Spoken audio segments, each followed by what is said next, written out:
My name's Becky Taylor. I think it was 7 years ago. I'm Lori Peglow, I'm Becky's mom, and I'm going to speak for her. Like Becky said, 7 years ago she fell off her horse and she suffered traumatic brain injury, cortical blindness. She had a stroke, so she's pretty much lost the use of her left hand, and she's a left-handed person. And the biggest thing too, I think, is she's lost her short-term memory, so that's the main reason I'm speaking for her tonight. The first 18 months after her accident, she floated around between hospitals and nursing homes. And then we were able to move her home with us for 4 years and her 3 boys, because we've been raising them too. But she developed some complications and we weren't able to care for her anymore, so now she lives in a group home in Painesville.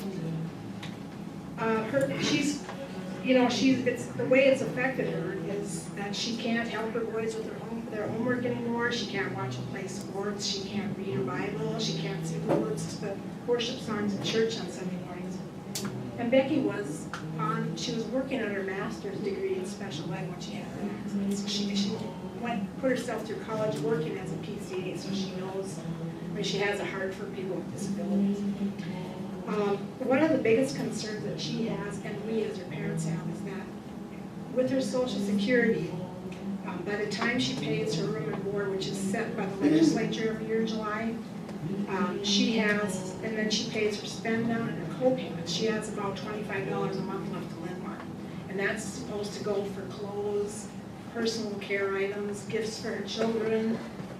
A blind cane costs around $25 to $30. Get her talking watches.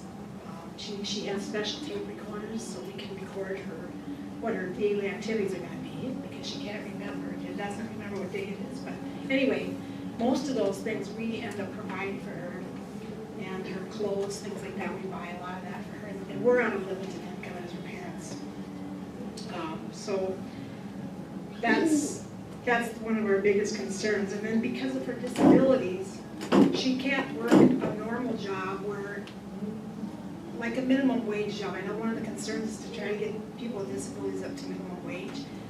She can't do that because she has to have somebody with her 100% of the time, because one job they were going to put her in, she couldn't find her way to the workroom because there was a lot of obstacles to get around.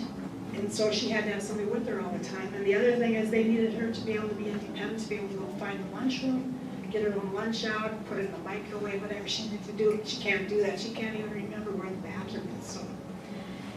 So that was one of our biggest concerns, is she doesn't have the ability to work a job or minimum wage. And we are concerned that places like ProWorks, where she goes now, she does piecework, or Wacosa, where she was working, like places like those could be put out of business because there's a vast majority of people that go there that can't go out into the world, and so they do piecework.